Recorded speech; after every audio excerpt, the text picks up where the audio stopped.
ಆತ್ಮೀಯರು ಇನ್ನು ಕೂಡ ದೂರವಾಣಿ ಕರೆಗಳು ಬರ್ತಾ ಇದೆ ಅಂತ ನಮ್ಮ ತಂಡದವರು ಹೇಳ್ತಾ ಇದ್ದಾರೆ. ಪ್ರತಿ ವಾರ ಸಹ ತಮ್ಮಲ್ಲಿ ಕೈ ಮುದ್ದು ಕ್ಷಮೆಯನ್ನು ಕೇಳುವಂತದ್ದು ಪ್ರತಿ ವಾರ ಈ ತರ ಆಗ್ತಲೇ ಇದೆ. ಪ್ರಿಯ ವೀಕ್ಷಕರೇ, ಇನ್ನೊಮ್ಮೆ ನಾವು ಬಾಂದೋಡ್ಕರ್ ಅವರ ಜೊತೆಗೆ ಯಾವ್ದಾದ್ರು ಸಂದರ್ಭದಲ್ಲಿ ಮತ್ತೆ ಮಾತುಕತೆ ನಡೆಸೋಣ. ಈ ಕಾರ್ಯಕ್ರಮ ಗುರುವಾರ ಜನವರಿ 12 ಸಂಜೆ 7 ಗಂಟೆಗೆ ಮರುಗಳು ಬರಲಿ. ಈಗ ನಾವು ಕಾರ್ಯಕ್ರಮದ ಕೊನೆಯ ಹಂತಕ್ಕೆ ಅನಿವಾರ್ಯವಾಗಿ ಬರ್ತಾ ಇದ್ದೇವೆ. ಈ ದಿನದ ಒಟ್ಟು ಕಾರ್ಯಕ್ರಮವನ್ನು ತಾವು ಅರುಣ್ ಬಾಂದೋಡ್ಕರ್ ಅವರು ಸಮಾಪನಗೊಳಿಸಬೇಕಂತ ಕೇಳಿಕೊಳ್ತಾ ಇದ್ದೇನೆ.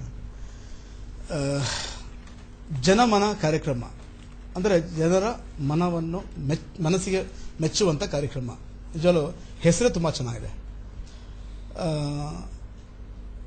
ಈಗ ಮನೋಹರ್ ಪ್ರಸಾದ್ ಅವ್ರನ್ನ ಭೇಟಿಯಾದಾಗ ಈ ಕಾರ್ಯಕ್ರಮಕ್ಕೆ ಬನ್ನಿ ಅಂತ ಹೇಳಿದಾಗ ನನಗೆ ಭಾಳ ಸಂತೋಷ ಆಯಿತು.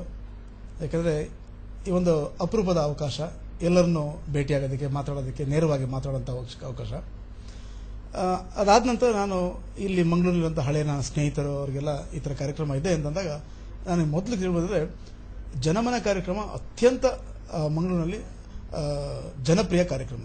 ಯಾಕಂದರೆ ನಾನು ಯಾರಿಗೆ ಫೋನ್ ಮಾಡಿ ಹೇಳಿದಾಗ ಮನೋಹರ್ ಪ್ರಸಾದ್ ಕಾರ್ಯಕ್ರಮ ಅಲ್ವಾ, ನಾವು ಭಾನುವಾರ ಎಲ್ಲೂ ಹೋಗೋದಿಲ್ಲ, ಟಿವಿ ಮುಂದೆ ಕೂತ್ಕೊಂಡಿರ್ತೀವಿ ಅಂತ ಹೇಳಿದ್ರು. ನಂಗೆ ಭಾಳ ಖುಷಿ ಆಯಿತು. ಅಷ್ಟೇ ಅಲ್ಲ, ಈಗ ಈ ಬಂದಿರೋ ಪ್ರಶ್ನೆಗಳು ಒಂದರ ಮೇಲೆ ಒಂದು ಫೋನ್, ಮತ್ತು ಈಗ ಹೇಳಿದ್ರಲ್ಲ ಪ್ರತಿ ವಾರ ನಾವು ಹೀರ್ಗೀತ್ ಮಾಡಬೇಕಾದಂದಾಗ ಈ ನಿಜವಾಗ್ಲೂ ಈ ಕಾರ್ಯಕ್ರಮ ಅತ್ಯಂತ ಯಶಸ್ವಿಯಾಗಿ ನಡೀತಾ ಇದೆ. ಎಲ್ಲ ವರ್ಗದವ್ರನ್ನ ಕರ್ಕೊಂಡ್ಬಂದು ಅವ್ರನ್ನ ಪರಿಚಯ ಮಾಡಿ ಈಗಾಗಲೇ 291 ಎಪಿಸೋಡ್ ಆಗಿದೆ. 380 ಅತಿಥಿಗಳು ಬಂದರು. ಕೆಲವು ಸಲ ಇಬ್ಬರು ಇರ್ತಾರೆ, 3 ಇರ್ತಾರೆ. ಸೊ ಬಹಳ ಸಂತೋಷ ಆಗ್ತದೆ. ಈ ಕಾರ್ಯಕ್ರಮ ಇದೇ ರೀತಿಯಲ್ಲಿ ಈಗಾಗಲೇ ಗುರುದತ್ ಹೇಳಿದಾಗೆ ಇದು ಗಿನ್ನಿಸ್ ರೆಕಾರ್ಡ್ ಆಗಿ ಹೆಚ್ಚಿನ ಕಾರ್ಯಕ್ರಮ ಮಾಡ್ಕೊಂಡು ಹೋಗ್ಲಿ ಅಂತ ಹೇಳಿ ನಾನು ಹೇಳ್ತೀನಿ. ಕೊನೆ ಮಾತು, ನಾನು ಮೊದಲೇ ಹೇಳಿದ್ದೆ, ಸಾಮಾನ್ಯವಾಗಿ ನಮ್ಮ ಮೀಡಿಯಂ ಆಫ್ ಇನ್ಸ್ಟ್ರಕ್ಷನ್ ಇಂಗ್ಲಿಷ್ ಇರೋದ್ರಿಂದ ಕನ್ನಡದಲ್ಲಿ ಮಾತಾಡೋದಕ್ಕೆ ಕಷ್ಟ ಆಗ್ಬೋದು ಅಂತ. ಸೊ ಆದಷ್ಟು ಪ್ರಯತ್ನ ಪಟ್ಟು ಎಷ್ಟಾಗುತ್ತೋ ಸದ್ಯವಾದಷ್ಟು ಕನ್ನಡ ಮಾತಾಡಿದ್ದೀನಿ. ಎಲ್ಲರೂ ನನ್ನ ಮಾತಿನಲ್ಲಿ ಸ್ವಲ್ಪ ಲೋಪದೋಷಗಳು ಅಥವಾ ಮಾತಾಡಿದ್ದು ಸರಿ ಹೋದರೆ ನೀವು ಖಂಡಿತ ಅದನ್ನ ಎಕ್ಸ್ಕ್ಯೂಸ್ ಅಂತ ಹೇಳ್ಕೊಳ್ತೀನಿ. ಬಹಳ ಅಚ್ಚ ಕನ್ನಡದಲ್ಲಿ ತಾವು ಮಾತನಾಡಿದ್ದೀರಿ. ಆತ್ಮೀಯ ಬಂಧುಗಳೇ, ನಮ್ಮ ನಿರ್ದೇಶಕರಾದ ಹರೀಶ್ ಕರ್ಕೇರ, ಬ್ರಹ್ಮಾನಂದ ಕಣ್ಣೂರ್ ಅವರ ಪರವಾಗಿ ಮತ್ತು ವೀಕ್ಷಕರ ಪರವಾಗಿ ಮತ್ತು ನಮ್ಮ ಪ್ರವರ್ತಕರ ಪರವಾಗಿ ನಾವು ಅರುಣ್ ಬಾಂದೋಡ್ಕರ್ ಅವರಿಗೆ ಗೌರವದ ಕೃತಜ್ಞತೆ ಕೊಟ್ಟು ನಿಮ್ಮಿಂದ ವ್ಯಕ್ತಿತ್ವಗಳ ವಿಕಸನಗಳೇ ಸಾಗಲಿ, ಭವ್ಯ ಭಾರತದ ನಿರ್ಮಾಣಕ್ಕೆ ಅದು ಸ್ಫೂರ್ತಿಯಾಗಲಿ ಅಂತ ಹಾರೈಸಿ ಧನ್ಯವಾದಗಳನ್ನು ಅರ್ಪಿಸ್ತಾ ಇದ್ದೇವೆ. Thank you very much sir.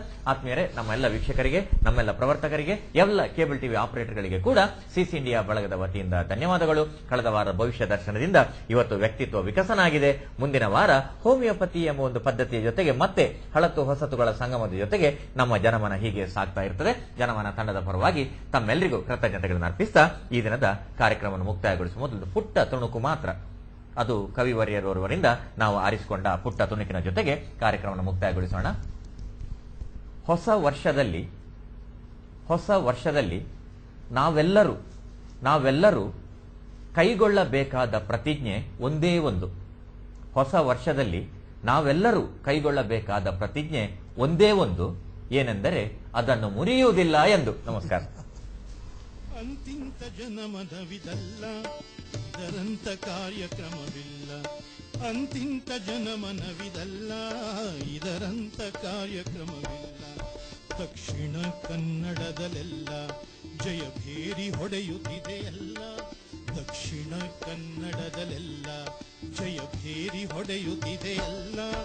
ಅಂತಿಂತ ಜನಮನವಿದಲ್ಲ, ಇದರಂತ ಕಾರ್ಯಕ್ರಮವಿಲ್ಲ.